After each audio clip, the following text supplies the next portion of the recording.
3, 2. And 6 feet. 6 feet. 6 feet. 6 feet.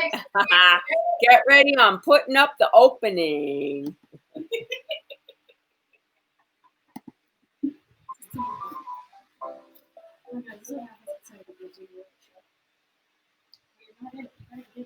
Is it going?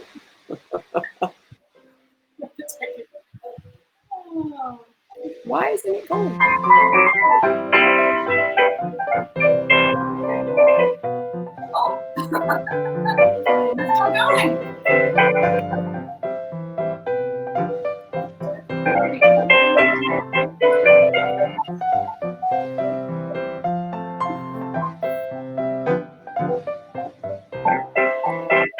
There we go.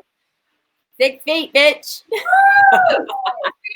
6 feet, baby. 6 feet. 6. Not 5. 6. Not 5. 6. 6.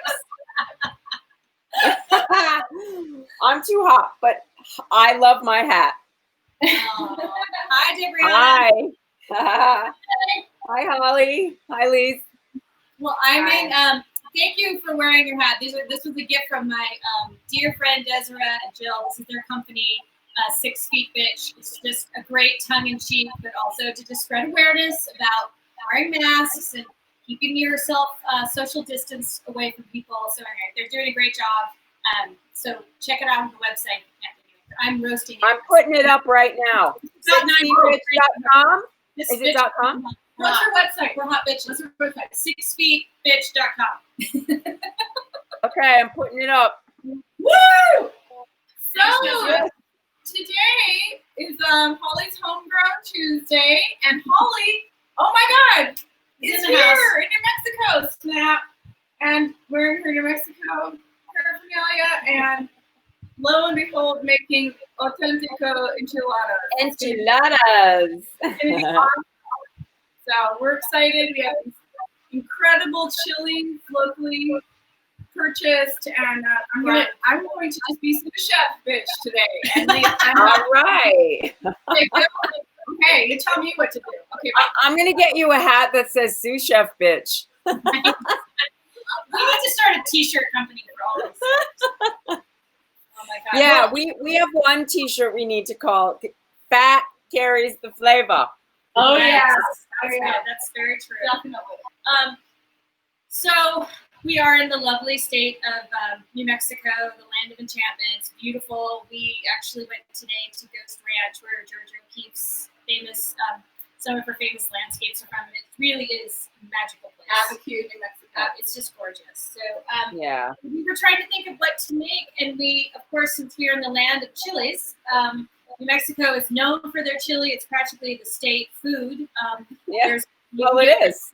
Red and green, and locals, if you want red and green on your plate and you say Christmas, then that's what you call it. It's really cute.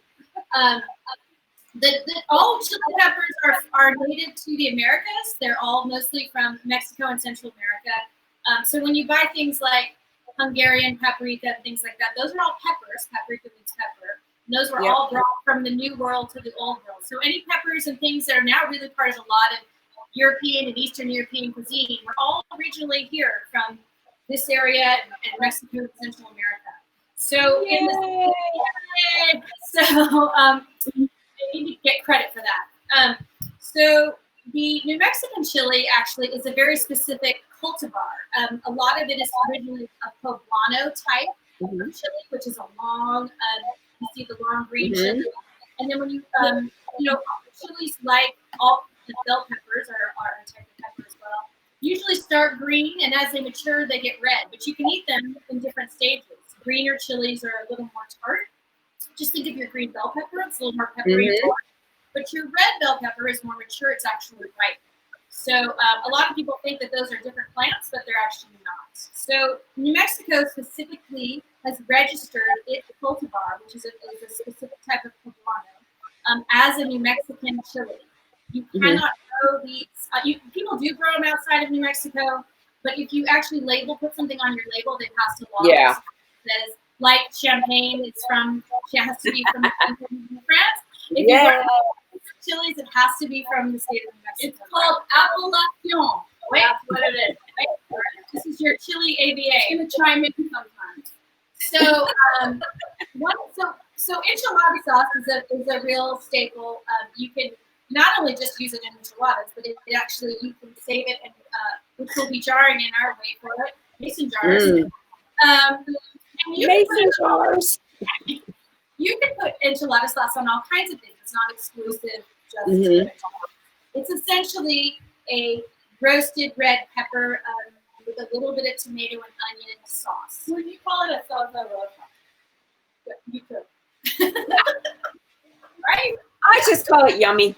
Call it yum, Phil. And everybody has a version of this. You know, these are the types of recipes that get passed down from generations and within families. And some swear that you have to have a little pinch of this and a little pinch of that. We're using a basic recipe that for ingredients we hope that everybody can find locally.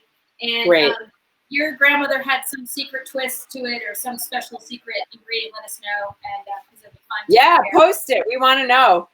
Absolutely. So the very first thing is we start with our beautiful New Mexican chili. And one of the things that a really simple way, because we're going to actually boil these in water to reconstitute them for our sauce. So those are dried already. Those are dried chilies.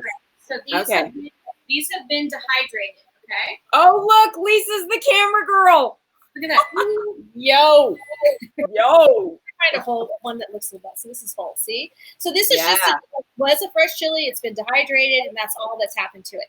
So okay. So now, are those the same chilies they put in ristras? Yes, they are. They're exactly the same. So perfect. So what you do is before you are going to reconstitute this is a step. Some people do this step. Some people don't. You take the top off. I like to do this because it's just a quick way to get this done. Rip off the top because remember these are dried, so they're already crunchy. Make sure you get a little bit of the skin. When you're ripping it off with the stem, that goes in the compost bowl. Then you take it and you tap it, and all the seeds are going to come out. Okay. Oh yay! And then you're done. So you take another one, rip it off, shake the seeds out. And it's okay if you don't get all of them. Some people are freaked out if the ribs are in there. Don't worry about it. It's really all going to be okay. So we've already done some here. And so these have all had the tops taken off and the seeds shaken out of them. Okay. So those are finished. What we're going to do next is we're going to take the chilies and we're going to take some onion and tomato and garlic. And we're going to put it on the, we're just going to sear it. We want to get, because the way you create flavor, layers of flavor in food is by doing things like roasting it or what we're going to do, searing it and getting a little dark because it's that dark caramelization that gets the deep flavor in sauces. Which so let's come on over. I'm like the roving camera person today. I can't believe it. This is like a professional operation. Okay. Here we go. You're going to might need to redo the credits now, Lisa. Welcome to the world of cast iron. Here we are. Okay. All right. Here he is. Here, let's see if this is so it's important with the cast iron that when you're going to char these, you do not put oil in. That we don't need any oil on this. All we want to do is get a little like nice brown, almost black on these. So okay. We're going to put them. I've just cut them in half. So we're going to put them down. We're going to put the garlic down. We're going to do the tomato. I'm going to go even So is the flame on underneath that pan right now? Yep. You want this pan to be screaming hot. It's high heat. It's hot in here. I know. It's not cool. So we're going to let these just really get nice and roasted on here. Okay. So those are still dry, correct? Correct. And this is just going to warm them up a little bit and release the oils. Because remember, chilies are a fruit. And so their skins contain, I feel like I'm going like, sorry, contain a lot of flavor. This. Hey, I'm the one drinking today. Lucky you. So we really just get as many as we can connect to the bottom of the pan, right? Okay. How much sauce is this going to make, Holly? This is going to make enough for one, Pyrex size of enchiladas. Okay. Okay, so how many chilies are there? We're going to do about between 12 and 14, depending on the size. Okay. 2, 4, 6, 8, 10. And one onion cut in half? 1 onion cut in half, 1 tomato cut in half, and 4 cloves of garlic. Okay, perfect. So thank you. So we'll have this all in the recipe for everybody when we're done. Yeah, I always like to say it only because I don't post the recipes on the YouTube description. I guess maybe I could if people want, but I feel if they can watch the video, they'll hear what we're okay. So ingredients. Okay, so we've got 1 onion cut in half, 4 cloves of garlic, 1 tomato cut in half, and we have between 12 and 14 chilies. Okay, great. Maybe it will be in the Corona Kitchen cookbook. It could be. You can feel the heat of those peppers. So hot. It's hot, but it's not going to be spicy hot though. No. So these are mild. You can get hot as well, but I chose mild. A lot of people, it's fun to do a batch of mild and batch hot. Just make sure you label it in your mason jars or know before you're serving for your guests. All right, so when you can have guests. Well, remember guests? We always say that. Well, we have a lot of so chilies, Holly. We have so many chilies. I know. We have a huge army to We can tonight. make like enchilada sauce for an army. Nice. Well, that's the nice thing about it. How many did you buy? Did you buy like a peck? I bought 2 bags. And I actually, and whenever I come to New Mexico, I buy these and take them home. And the other thing is these last forever. You can have these in your pantry for 2 years. Mm-hmm. They do lose flavor after a while, but they're just fine. Yeah. Okay, so here she is. So now you start to see we're starting to get some color, like on our onion here. Oh, nice. We're going to want it to get a little browner than that. We should have onion char. Yes. Char. And we've got our tomatoes looking pretty good. So is our garlic. Okay. This is so you just have to watch those so they don't burn. You don't want them to burn, especially the garlic. When garlic burns, it gets bitter. Yeah. So the garlic looks pretty good. So we're going to take the garlic off first. And where are you putting it, Holly? I'm putting it in a nice large pot next to us. And this is where we're going to add, once these have charred, we're going to add the water. Let's get this. Onions take a while. And where did you get this recipe, Holly? Did somebody give it to you? Did you? So Lisa had the most wonderful nanny in the world for years named Keita. Keita Banuelos. If you're watching Keita, don't be mad if I make mistakes. The first time Keita made this with the big chilies, I was just like, oh my God, all this time we could have been making this from homemade and not buying it out of jars. Mm-hmm. So this is a version of Keita's recipe. Okay, perfect. She was from Mexico City. Okay, nice. It was just wonderful. So this is our tomatoes are next. Chili, see how we're getting some good smoke now? That's good. Okay. Yeah, don't they? I always notice when chilies are dry and you put them in the hot pan, after a while they puff up a little bit. And they get nice. See how puffy they are now, and they get kind of soft. Yeah. Okay, so our onions are in. Woo! Oh my God! We have the heat on to roast the chicken for the enchilada. It is hot in here. Okay, so these are done. Once your pan is hot and they get going, you're ready to go. Okay, so once they're all How beautiful that is. They're all oh my here. gosh, Gorgeous. Where's Bella? Okay, ready? Watch out. Let me get the water. Okay. So you're going to use water. Do you ever use chicken stock or just water? No, I'll do water. And it's just enough. This has such rich flavor. You really don't need to do the chicken stock. I mean, you can. Again, that's another version. So it's just enough to cover. If you want to show in the pot. Does Elena make a salsa? Yeah. What are you talking about?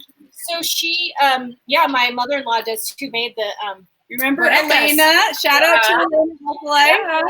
Yeah. So now we've got this in here, and this is going to boil for 15 minutes. Okay. 15. Like we're boiling. Yes. I know, really hot. there are some recipes that you don't do this step, or you and that you just take them straight from the heat, and then you just add water and put it in the blender. Okay. This does give the chilies a little more time to reconstitute, because otherwise it might be kind of hard in your sauce. And it also lets that char, that good concentrated flavor, release too, and make kind of a stock. So that's the point of doing this. So 15 minutes covered or uncovered? Uncovered is fine. Okay. I'm going to bring it to a boil, and then we'll see how it gets stopped. So in the meantime, isn't this great? I can just follow you around. I'm like David. That's like a camera person. Oh no, she's totally dark. I can't see her. Okay, here. We'll go back into the light. Come back into the light. Go to the light, Holly. Go to the light. So, there you are. There we are. Okay, so the other thing that we're going to add, I'm going to move this. Lisa, are you drunk? I wish I was.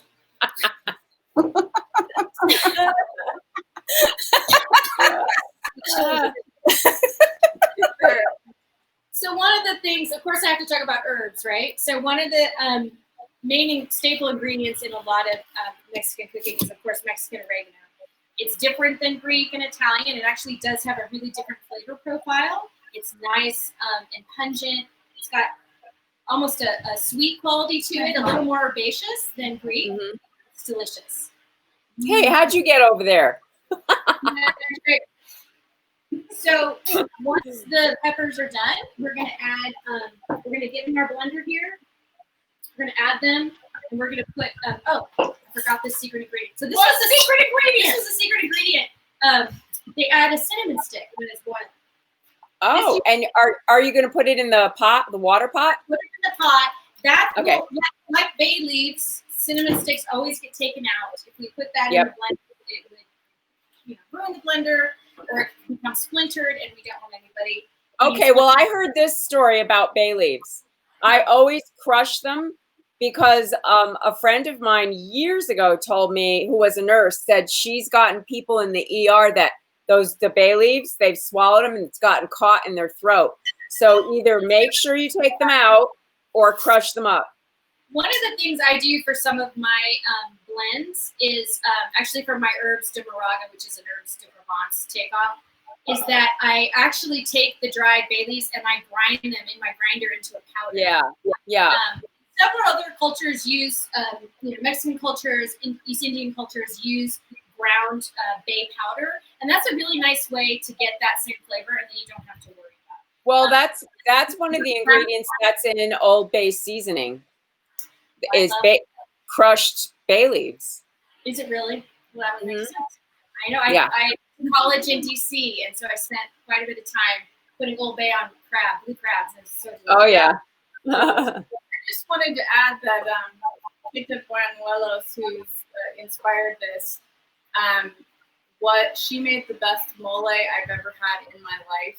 And I love mole. I got the recipe, and someday, perhaps on coronakitchen, I will make it, but it takes 3 days. It takes days. No, it takes days. Yes. But it's worth it.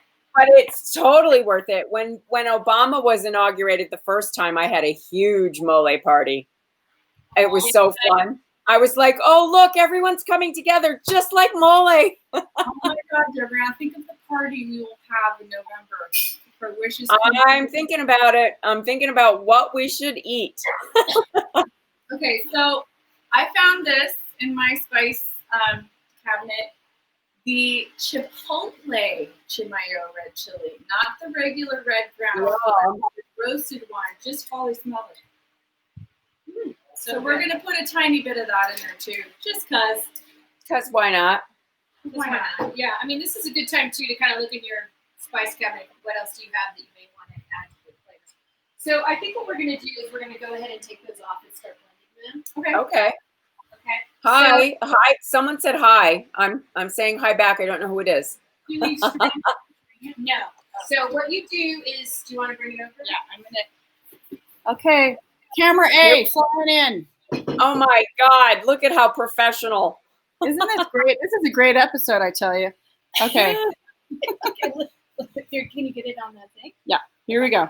So I like how she tells me what to do, but see, when you're the shoe stuff, that's the role you play. That is, and you Look how have the beautiful camera. that is. Look how gorgeous that is. So Oh we're my gonna God. take this. Really pretty. Yeah. So, and you need some of the water. Do not. This water is like gold. It's so. Yeah, baby. Sisters right now. It's really Okay, so just in case everyone who's watching, those are the charred onions, garlic, tomato, and chili peppers. Mexico With peppers. some water. Yes. Okay. So we're Or gonna you do do this. not salt that yet. No, we're Okay. gonna do this in 2 batches. So what I'm gonna do is I'm gonna blend this first, and then Okay. we're gonna add. Before I blend it, we're gonna add the salt and the herbs, and then when we're Okay. done with that, there's one last step. This is the step that people really get very adamant about. You're supposed to fry the sauce, which basically means you're supposed to heat it up, because all we've done is boil this for just a little bit. But if you Right. take and put it into the frying pan, it's really going to cook everything. And With again, oil. with a little bit of oil, and that's going to give just another layer of flavor. It's good. Okay. So let's take this over here so people can see. Oh, here, Lisa, someone is asking, shouldn't the camera person be controlling the light too? Hey, you get what you get. Hey, It's Corona Kitchen. call the union, I tell you. Someday will be a union production. Someday. I'm gonna have to join both unions for this production. All right, here we go. Here she goes. Hollie. Enchilada sauce is happening. Oh my God. Don't kill the camera person. Oh my God.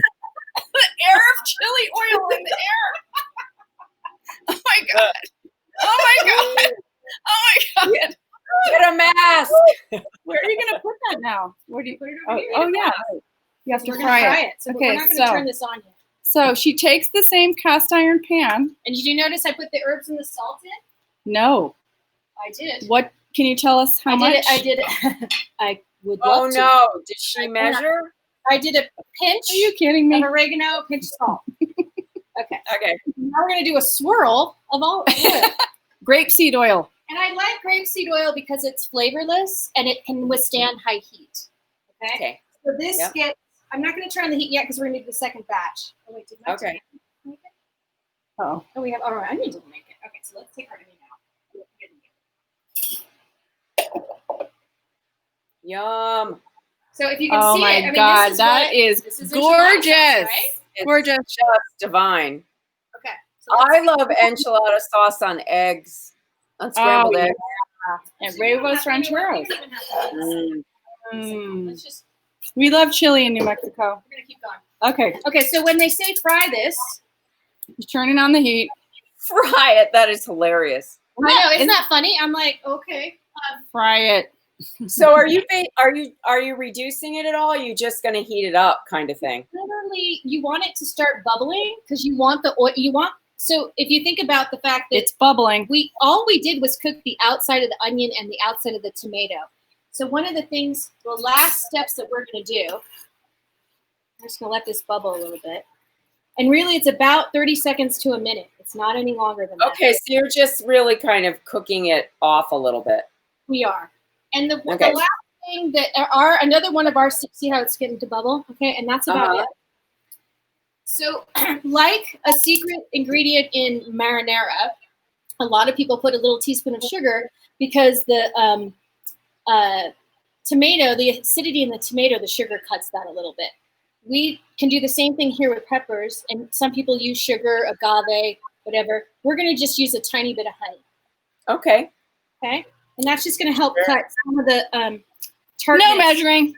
And that would be called a swirl amount of honey. It's a quick swirl. See, See, I'm not crazy. Yeah. As opposed to a languid swirl. Yes.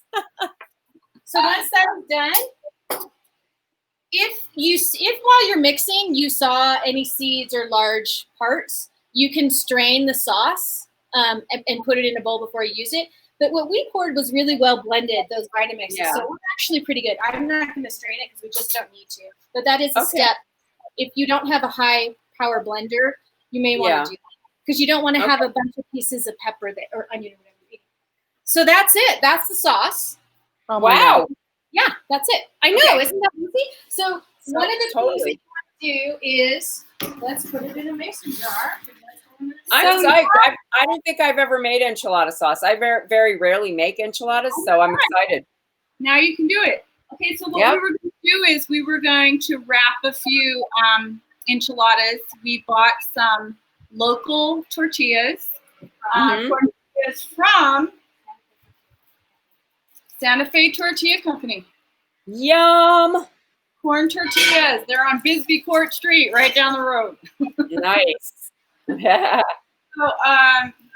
have our sauce. So look at that sauce. Wow. Oh, it's so beautiful. Get a spoon. So good. Okay. So you're making chicken enchiladas, yes? We're making chicken, but the chicken's still baking, so we're going to do the cheese. Okay, so the cheese ones would be the vegetarian ones. Are you going to use calabacitas or anything like that? You know, you can do, oh my God, you can put whatever you want in these. No, the camera person's eating the food. Debriana, she's slacking. This is so good. So yum. So what we're going to do is, whenever you're making enchiladas, you always want to take some of the sauce and just coat the bottom of the pan with it, right? So they don't stick. Yep. Yeah, you want to chop some of those really quick? So what I like to do actually is I like to coat the tortilla in the sauce before I put the stuff inside. So you just give it a quick coat here. Take your cheese, and then you just roll it. Okay. Okay? Yeah.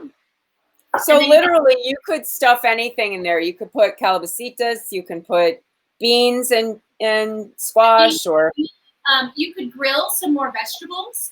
Squash, onions, squash blossoms. You could, whatever it is that you would like. This red sauce really can go on anything. If you didn't have tortillas and cheese, you could line this with different squashes and then cover it in, sprinkle with a little bit of cheese and bake it, and it would be delicious. Yeah.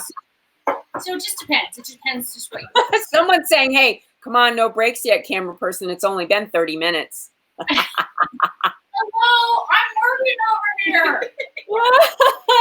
So really, that's it. That's it. So we'll calling the union right now. I'm telling you right now. So when we're gonna make a batch, and so we'll make sure to post the pictures, and we'll post pictures of how the sauce is made. But that's it. That's enchilada sauce, and that's enchiladas. There's lots of fun, delicious versions if you're vegetarian. And you're gonna bake that afterwards. Yes, after they're all. You're gonna bake it with covered in aluminum foil, and then for the last 5 or 10 minutes, you're gonna take the foil off to make sure the top is bubbly and brown. 375. Perfect. Oh my God, you guys need some watermelon margaritas right away. I'm fanning myself with the tortillas. Okay, I know. I'm so hot. I'm gonna drink for you. We also have a little bit of the Mexican cheese too that you can buy, the cojito cheese, and so I like to sprinkle this on top. It's delicious. Yeah, I do too. It's up to you. Yeah. It nice. It has a little bit of salty flavor to it. It's like putting Parmesan on marinara. Right. So that's the salsa roja, people. Bravo, ladies. That's all we have to say. So we have to feed an army tonight of 13 people. So we're gonna make 2 batches of these of chicken and a cheese. And then my other thing is I love to put little green onion on the top. The fresh green onion gives such a nice little flavor, and it's not too pungent like a yellow onion. Right. To the sauce. It's really good. So that's a good little green to make it pretty too. Nice. Well, thank you. Thank you for sharing your family with us today, Lisa. Oh my God, they put me to work all the time. Hey, this is it. This is our lives during Corona. At least you guys got to be together, and I'm so happy that you get to spend time together because we're all appreciating right now the value of each other and what it means to be together and eat together. This is so important because the Mhm. communing with family over food has been so wonderful to have the family here, and exactly what you just said. It really underscores that. And like today, just taking a little hike with everybody, it's just the joy of being together Yeah. and Mhm. appreciative of the people in our lives. And, you know, we in our family went to this Echo Amphitheater and we explained our I truth love that place. echo chamber and to the universe, and it was really great to hear these little kids saying stuff like "peace on earth," "democracy." You know, we did something right, Holly. We did something Yeah. right. Yeah, you did. Well, So and we're you know, grateful to have all you guys with us out there every day, supporting us and hanging out with us and being like our family when our family can't be here. thank you for that, everybody, and I hope you share this with all your loved ones every day because food equals love. And family. Food is love. Yes, it is. Well, you guys enjoy your family tonight, and we will see you all tomorrow. Okay, thanks, Adriana. Bye. Enjoy. Manj.